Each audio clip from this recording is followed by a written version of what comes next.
Hello drama lovers, welcome to the drama site. మనం మన ఛానల్లో మై డెస్క్మేట్ అనే Chinese high school romantic comedy డ్రామాని ఎక్స్ప్లెయిన్ చేసుకుంటున్నాము. మీరు ఎవరైనా ముందు పార్ట్స్ ని మిస్ అయి ఉంటే లింక్స్ డిస్క్రిప్షన్ లో ఉంచుతాను, లేదంటే మన ఛానల్లోకి వెళ్ళి చూడండి. లాస్ట్ పార్ట్ లో హీరో స్కూల్ నుంచి ఇంటికి వెళ్తూ ఉన్నప్పుడు అతన్ని ఎవరో ఫాలో అవుతున్నట్టు అనిపించడంతో కొంచెం భయంగానే ఇంట్లోకి చేరుకుంటాడు. ఇంటికి వెళ్ళిన తర్వాత కూడా వాళ్ళ ఇంటి సీసీ కెమెరాని చెక్ చేస్తే ఒక అమ్మాయి ఫుల్ గా కవర్ చేసుకొని క్యాప్ ఇంకా మాస్క్ ని పెట్టుకొని హీరో ఇంటి ముందు వెయిట్ చేస్తూ ఉంటుంది. పదే కాలింగ్ బెల్ కొడుతుంది.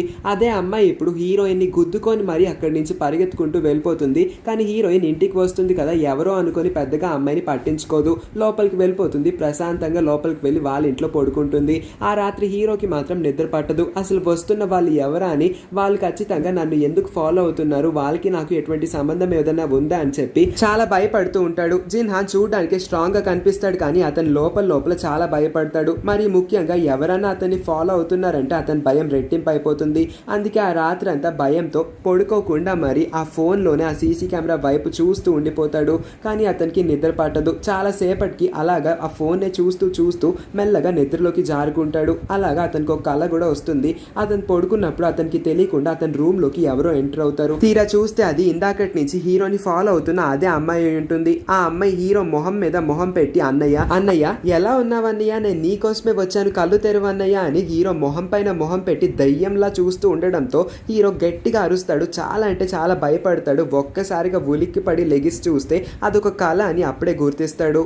కానీ అసలు ఎవరు ఈ అమ్మాయి, ఎందుకు హీరోని అన్నయ్య అని పిలుస్తుంది, ఇప్పుడు కూడా ఎందుకు హీరో ఇంటికి వస్తూ హీరోని ఫాలో అవుతూ ఉంటుందన్న విషయాలు మనకి ఈ డ్రామాలో ముందుకు వెళ్తూ ఉన్న కొద్దీ అర్థమవుతుంది. హీరోకి అయితే ఈ అమ్మాయి వల్ల సరిగ్గా నిద్ర పట్టదు. నెక్స్ట్ మార్నింగ్ కూడా డ్రైవర్ అతన్ని డ్రాప్ చేస్తూ ఉన్నప్పుడు ఇవాళ మీకు 3 ఇంటర్వ్యూలు ఉన్నాయి, ఒక ఫోటో షూట్ ఉంది అని అంటాడు. సరే నేను వాటికి అటెండ్ అవుతానులే, నాకు బాగా నిద్ర వస్తుంది, ఇప్పుడు ఏం చేయాలబ్బా అని చెప్పి కార్ దిగి స్లోగా అక్కడి నుంచి స్కూల్కి అంటే క్లాస్ రూమ్ లోపలికి వెళ్తూ ఉంటాడు. అలా లోపలికి వెళ్తూ ఉన్నప్పుడే తెలుస్తుంది వాళ్ళకి రిజల్ట్స్ అప్పుడే బయటికి రిజల్ట్స్ వచ్చినాయి అని తెలిసేసరికి కింగ్ కాంగ్ దేవుడికి దండాలు పెట్టేస్తూ ఉంటుంది. ఖచ్చితంగా తనకే లాస్ట్ ర్యాంక్ రావాలని చెప్పి. కానీ షెన్జే మాత్రం ఎందుకో బాగా కాన్ఫిడెంట్గా ఉంటాడు.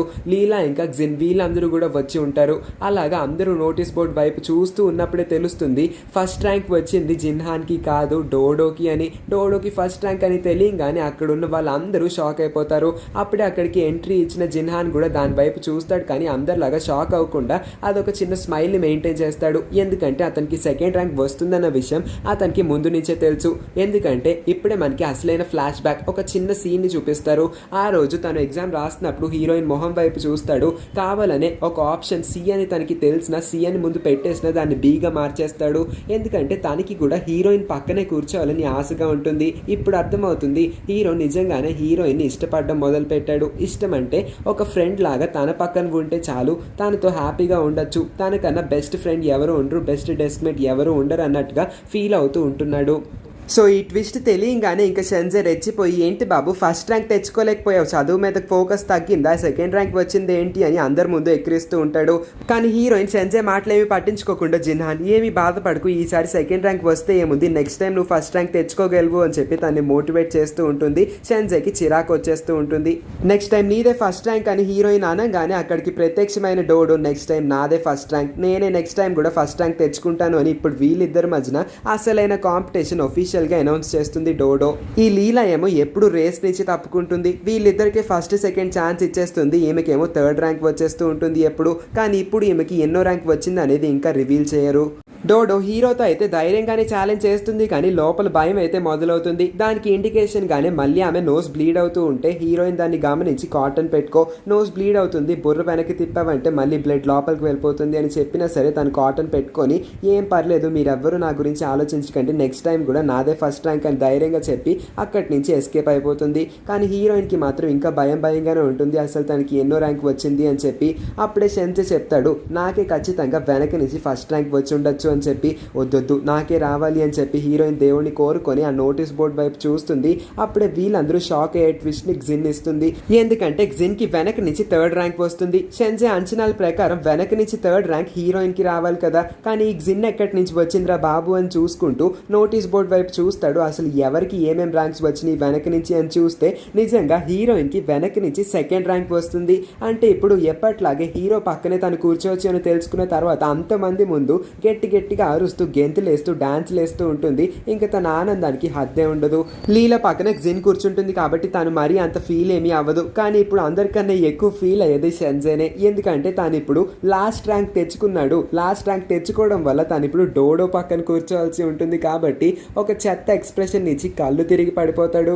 క్లాస్లోకి వెళ్ళిన తర్వాత తన ఇద్దరు బెస్ట్ ఫ్రెండ్స్కి వాయించేస్తూ ఉంటాడు. మీకు ఆల్రెడీ చెప్పాను కదరా, అప్పటికి మీ ఇద్దరిని రాంగ్ ఆన్సర్స్ పెట్టమన్నాను, అలాంటిది మీ ఇద్దరు అసలు లాస్ట్ పేజ్లోనే లేరేంటి అని అడిగితే, బాస్ మీరు చెప్పినట్టే పెట్టాము, అదేంటో అసలు ఈసారి నేను కూడా ఊహించిన విధంగా నేను టాప్ లిస్ట్లోకి వెళ్ళిపోయాను. మీ ట్రిక్ అయితే బాగా వర్కౌట్ అయింది. నాకు ఎప్పటికన్నా 50 మార్క్స్ పెరిగినాయి. మా పేరెంట్స్ కూడా చాలా హ్యాపీగా ఫీల్ అయ్యారు. కానీ మీకే బ్యాడ్ లక్, డోడో పక్కన కూర్చోవాల్సి వస్తుంది అని వాళ్ళు కూడా ఫీల్ అవుతారు. ఇంకొక వైపు షెన్జే చెప్పిన ట్రిక్ అయితే వర్కౌట్ అయిందని హ్యాపీగా ఫీల్ అవుతారు. అప్పుడే అక్కడికి హీరోయిన్ వచ్చి షెన్జేని మిస్ షెన్ పిలిపిస్తుందని చెప్పి ఆఫీస్ రూమ్కి వెళ్ళమని అనగానే తను వెళ్తాడు. అక్కడికి వెళ్ళంగానే ఈసారి కూడా నువ్వే లాస్ట్ ర్యాంక్ తెచ్చుకున్నావు, ఎన్నిసార్లు చెప్పినా నీలో కామన్ సెన్స్ పెరగట్లేదు, చదువుకోవాలన్న ఆశ మాత్రం ఏమాత్రం కనబడట్లేదు నాకు. నేను ఇప్పుడు మీ పేరెంట్స్తో మాట్లాడాలనుకుంటున్నాను, ఏమంటావు, మాట్లాడమంటావా అని అంటే మాట్లాడండి. నేను కూడా మా పేరెంట్స్తో మాట్లాడి ఒక నెల రోజులైంది. వాళ్ళతో మాట్లాడాలని నాకు కూడా ఉంది, కానీ వాళ్ళైతే నాకు అవైలబుల్గా లేరు. పోనీ మీతో అన్న అవైలబిలిటీలోకి వస్తారేమో చూద్దాము అని అనేసరికి, అదేంటి మీ పేరెంట్స్ బాగా బిజీనా అని చెప్పి ముందు వాళ్ళ డాడీకి కాల్ చేద్దాం అనుకుంటుంది. జనరల్గా పేరెంట్స్ అంటే ఏ స్టూడెంట్ అయినా భయపడతాడు, కానీ వీడేంటి భయపడలేదు అని చెప్పి ఇంకాస్త భయపెడదాము, అప్పటికన్నా వీడి మొహంలో భయం కనబడుతుందేమో అని వెంటనే వాళ్ళ డాడీకి కాల్ చేస్తుంది మిస్ చెన్. వాళ్ళ డాడీకి కాల్ చేస్తే మొదటిసారి కాల్ కనెక్ట్ అవ్వదు, రెండోసారి కాల్ కనెక్ట్ అవుతుంది. కనెక్ట్ అవ్వగానే వాళ్ళ డాడీ ఎవరండి అని అంటే, నేను మీ అబ్బాయి వాళ్ళ మ్యాథ్స్ టీచర్, క్లాస్ టీచర్ని అని అంటే, ఓ మీరా, నాకైతే ఇప్పుడు చాలా పనులు ఉన్నాయి మ్యామ్, వెంటనే నేను కాల్ కట్ చేస్తున్నాను, మీరు ఏదైనా మాట్లాడాలనుకుంటే నా భార్యతో మాట్లాడండి, ఆమె ఫ్రీగా ఉంటుంది, నాకు క్లయింట్స్ ఎక్కువ మంది ఉన్నారు కాబట్టి నేను ఇప్పుడు మీతో మాట్లాడట్లేదు, సారీ అని చెప్పి కాల్ కట్ చేస్తాడు. సర్లే అయితే మీ డాడీ బిజీగా ఉండొచ్చేమో, మీ మమ్మీకి కాల్ చేస్తాను ఆగు అని చెప్పి షెన్జేని కాస్త భయపెట్టాలనుకుంటుంది. వాళ్ళ మమ్మీ అయితే ఏకంగా కాల్ లిఫ్ట్ చేసినా సరే వాళ్ళ క్లయింట్స్తోనే మాట్లాడుతూ ఈవెంట్ని కంప్లీట్గా అవాయిడ్ చేసేస్తుంది. దాంతోపాటు ఎవరండి అని అంటే, నేను మీ అబ్బాయి వాళ్ళ మ్యాథ్స్ టీచర్ని అని అంటే, ఓ మీరెందుకు ఇప్పుడు కాల్ చేశారు, నాకు చాలా పనులు ఉన్నాయి, మా ఆయనకి కాల్ చేయండి, ఆయనే ఖాళీగా ఉంటారు, నేనైతే అస్సలు ఫ్రీగా లేను అని చెప్పి ఇద్దరు వాళ్ళ అబ్బాయి అయిన షెన్జేని కంప్లీట్గా ఇగ్నోర్ చేస్తూ ఉంటారు. జనరల్గా ఏ పేరెంట్ అయినా వాళ్ళ పిల్లల్ని ఎంత కేర్ తీసుకుంటే, వాళ్ళ పిల్లల మీద ఎంత ఫోకస్ చేస్తే వాళ్ళు అంత అభివృద్ధి చెందుతారు. జనరల్గా అలాంటి పిల్లలు మాత్రమే బాగా చదువుకోగలరు, సక్సెస్ఫుల్ కెరీర్ని లీడ్ చేయగలరు. పేరెంట్స్ ప్రేమ ఇంకా పేరెంట్స్ చెప్పే మోరల్ వాల్యూస్ లేకుండా పెరిగే పిల్లలు అందరూ షెన్జే లాగే ఉంటారని మిస్ చెన్కి అర్థమవుతుంది. అందుకోసమే షెన్జే యొక్క బాధని అర్థం చేసుకొని, షెన్జే యొక్క లోన్లీనెస్ని అర్థం చేసుకొని, నాకు ఇప్పుడు అర్థమైంది షెన్జే, నువ్వు ఎందుకు ఇలా ఉంటున్నావో నాకు బాగా అర్థమైంది కాబట్టి నిన్ను మార్చే ప్రయత్నం నేను చేస్తాను. షెన్జే ఒక్కసారి ఆగు, వెళ్లే ముందు నేను నీకు మాట చెప్తాను. మీ పేరెంట్స్ ఎలాగో ఇంత బిజీగా ఉన్నారు కాబట్టి నీకు ఇప్పటి నుంచి ఎటువంటి హెల్ప్ కావాలని నాకు చెప్పు, నేను నీకు ప్రతి విషయంలో హెల్ప్ చేయడానికి రెడీగా ఉంటాను. ఏ బాధనైనా నాతో షేర్ చేసుకో, నేను మీ మమ్మీ అనుకో అని చెప్పి చాలా ఎమోషనల్ అవుతుంది మిస్ చెన్ కూడా. ఆ మాటలకి సరదాగా ఓకే అని చెప్పి బయటికి వెళ్తాడు. కానీ బయటికి వెళ్ళిన తర్వాత మిస్ చెన్ అన్న మాటలకి ఇతనికి కన్నీళ్ళు వచ్చేస్తాయి. వాళ్ళ మమ్మీ ఇతనితో ప్రేమగా మాట్లాడి ఎన్నో సంవత్సరాలు అయిపోయి ఉంటుంది. అలాంటిది మిస్ చెన్ అమ్మలాగా చూసుకుంటానంటే ఎంత బాధపడతాడు, అంతకన్నా ఎక్కువ బాధపడుతూ ఉంటాడు. ఇప్పుడు క్లాస్లోకి వచ్చిన మిస్ చెన్ ఆల్రెడీ ముందు నుంచి చెప్పుకుంటున్నట్టు మీ యొక్క రిజల్ట్స్ని బట్టి మీరు ఇప్పుడు డెస్క్ మేట్స్ని మీరే ఎంచుకోవాల్సి ఉంటుంది. ఎంచుకోవడం కాదు, రిజల్ట్స్ని ఆల్రెడీ చెక్ చేసుకున్నారు కాబట్టి ఏ చీటింగ్ లేకుండా వెంటనే ప్లేసెస్ని ఎక్స్చేంజ్ చేసుకోండి అని చెప్పి స్టూడెంట్స్ అందరినీ ప్లేస్ మార్పించుకోవడానికి ఒక 5 or 10 minutes టైం ఇస్తుంది. క్లాస్లో ఉన్న వాళ్ళందరూ ఆల్మోస్ట్ ప్రతి ఒక్కళ్ళు ప్లేస్ మారుతారు, కానీ మన హీరోయిన్ లిటిల్ కింగ్ కాంగ్ మాత్రం అస్సలు ప్లేస్ మారకుండా జిన్హాన్ పక్కనే కూర్చుంటూ అదే బెంచ్లో కూర్చొని ఆ ఫీలింగే వేరప్ప అన్నట్టు ఫీల్ అవుతూ ఉంటుంది. కానీ జిన్హాన్ బాగా వీక్గా ఉండడం గమనించి, అదేంటి నువ్వు రాత్రి నిద్రపోలేదా, సరిగ్గా నిద్ర పట్టలేదా అని అడిగితే, అవును నాకు సరిగ్గా నిద్ర పట్టలేదు అని అంటాడు. ఎందుకు మళ్ళీ అడిగితే చెప్తాడో లేదో అనుకుని, సరే నెక్స్ట్ టైం నుంచి సరిగ్గా పడుకో అని ఇన్స్ట్రక్ట్ చేస్తుంది. మరొక వైపు డోడో పక్కన కూర్చోవాల్సిన షెన్జే కూర్చోవాల వద్దా అని తెగ మొహమాట పడుతూ ఉంటాడు. అందుకోసమే డోడో ఒకసారి ఇలా రా అని చెప్పి, నేను ఈ పక్కన కూర్చోవడం నీకు ఇష్టమేనా, లేదంటే మ్యాథ్స్ మ్యామ్కి చెప్పి ప్లేస్ మారిపోవచ్చు కదా, నీకు ఎలాగో ఫస్ట్ ప్లేస్లో కూర్చోవడం ఇష్టం కదా డోడో అని అంటే, ఏం పర్లేదు, నేను ఈ పక్కన కూర్చోవాలనే కదా నువ్వు ఎప్పటి నుంచో ఆశపడుతున్నావు, అలాంటిది ఇప్పుడు నీ ఆశ నెరవేరింది కాబట్టి నేను మాత్రం ఎందుకు నీ ఆశను చెడగొట్టాలనుకుంటాను చెప్పు అని మళ్ళీ తన ప్లేస్లోకి వెళ్ళిపోతుంది. అంటే షెన్జే తన పక్కన కూర్చోవడం ఏమికి ఇష్టం, షెన్జేకి కూడా డోడో పక్కన కూర్చోవడం ఇష్టమేమో అని ముందు నుంచే డోడో తెగ కళ్ళు కనేస్తూ ఉంటుంది. కాబట్టి ఇప్పుడు ప్లేస్ మారమన్నా మారనని లాస్ట్ బెంచ్లో కూర్చోవడానికి ఒప్పుకుంటుంది. షెన్జే ఇంకా నుంచొని ఉండడం చూసిన మ్యాథ్స్ టీచర్, ఏంటి షెన్జే అక్కడ కూర్చోవడం ఇష్టం లేకపోతే చెప్పు, నేను నీకు ఫస్ట్ బెంచ్లో కూర్చోపెడతాను అని అంటే, వద్దు మ్యామ్, డోడో పక్కనే కూర్చుంటాను, చూడండి డోడో ఎంత క్యూట్గా ఉందో అని తన పక్కనే కూర్చుంటాడు. చివరికి లీలా ఏమో షెన్జే పక్కన కూర్చుందామని చాలా కలలు కంటుంది, కానీ తన కలలన్నీ ఆశల్లాగే మిగిలిపోతాయి. చివరికి జిన్ పక్కన కూర్చుంటుంది. పోన్లే జిన్ కూడా తన ఫ్రెండే కదా అని చెప్పి కన్విన్స్ అయిపోతుంది. జిన్ కి కూడా ముందు నుంచి లీలా తప్ప ఇంకెవరు ఫ్రెండ్స్ లేరు కాబట్టి లీలా పక్కన కూర్చోవడంతో తను కూడా సంబరపడిపోతుంది. ఆ తర్వాత మిస్ చెన్ క్లాస్ ని కంటిన్యూ చేస్తూ ఉంటుంది. అందరూ క్లాస్ వింటూ ఉంటారు, కానీ మొదటిసారి జిన్ హాన్ నిద్రపోవాలనుకుంటాడు. అతనికి బాగా నిద్ర వచ్చేస్తూ ఉంటుంది కాబట్టి ఇవాటి నుంచి నువ్వు ఇలాగా స్లీప్ ని స్కిప్ చేయొద్దు, నీకే ప్రాబ్లం వస్తుంది, సరిగ్గా పడుకోవాలి అని చెప్తుంది.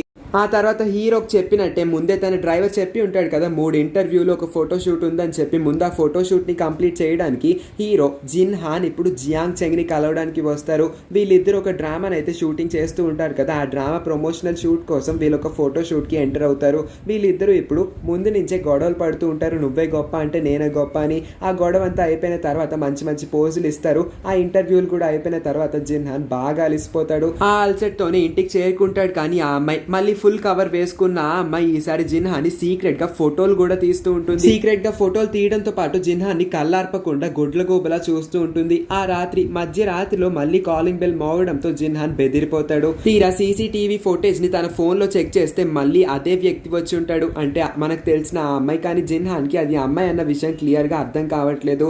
అదేంటి ఇంత రాత్రిపూట వచ్చారంటే ఖచ్చితంగా నన్ను ఫాలో అవుతున్నారు అనుకుంటా, ఎట్టి పరిస్థితుల్లోనూ వాళ్ళు లోపలికి వచ్చారంటే వాళ్ళ తల పగలు కొట్టేస్తాను అని చెప్పి ఒక బండ రాడ్ ని పట్టుకొని డోర్ దగ్గర రెడీగా నుంచుంటాడు. పొరపాటున వాళ్ళు డోర్ ని బద్దలు కొట్టేసి లోపలికి వచ్చిన వాళ్ళ తల బద్దలు కొడదామని రెడీగా ఉంటాడు. అలాగా తనైతే అక్కడే కూర్చొని పడుకునిపోతాడు. నెక్స్ట్ మార్నింగ్ కల్లా లెగుస్తాడు. నెక్స్ట్ మార్నింగ్ లెగిసి ఇంకా ఆ వ్యక్తి అక్కడే ఉన్నాడేమో అని చెప్పి ఫోన్ లో చెక్ చేసుకుంటే అక్కడైతే ఆ వ్యక్తి ఉండడు కాబట్టి ప్రశాంతంగా రిలాక్స్ అవుతాడు. కానీ ఆ రాత్రంతా అతనికి సరిగ్గా నిద్రే ఉండదు. Next morning school regular periods అన్ని అయిపోయిన తర్వాత పీటీ పీరియడ్ స్టార్ట్ అవుతుంది. అందరూ యాక్టివ్ గా ఎక్సర్సైజులు చేస్తూ ఉంటారు, కానీ జిన్హాన్ కి మాత్రం ఎందుకో కళ్ళు తిరుగుతున్నట్టు అనిపిస్తుంది. నుంచోడానికి చాలా కంట్రోల్ చేసుకుంటాడు. ఎంతో ఓపిక్ గా చాలా సేపటి వరకు నుంచుంటాడు, కానీ ఇంకా తన కంట్రోల్ తప్పుతుంది. సడన్ గా అవుట్ ఆఫ్ కంట్రోల్ అయిపోయి ఒక్కసారిగా కళ్ళు తిరిగి పడిపోతాడు. అక్కడ ఉన్న వాళ్ళందరూ, మరీ ముఖ్యంగా లిటిల్ కింగ్ కాంగ్ షెన్జే అయితే షాక్ అయిపోయి వెంటనే అతన్ని లేపడానికి దగ్గరికి వస్తారు. కానీ ఎంత పిలుస్తున్నా సరే అతను మాత్రం కళ్ళు తెరవకపోయేసరికి అందరూ షాక్ అయిపోతారు అతనికి ఏమైందని చెప్పి. మరి అసలు హీరోకి ఏమైంది, అతన్ని ఫాలో అవుతున్న ఆ అన్నోన్ అమ్మాయి ఎవరు, ఈ స్టోరీ మొత్తం తెలుసుకోవాలనుకుంటే మర్చిపోకుండా నెక్స్ట్ పార్ట్స్ని కూడా మిస్ అవ్వకుండా చూడండి. దానికి మించి మీలో ఎవరైనా ఇంతవరకు మన ఛానల్ని సబ్స్క్రైబ్ చేసుకోకపోతే వెళ్ళే ముందు ఈ వీడియోని లైక్ చేసి మన ఛానల్ని కూడా సబ్స్క్రైబ్ చేసుకోండి. Thank you for watching.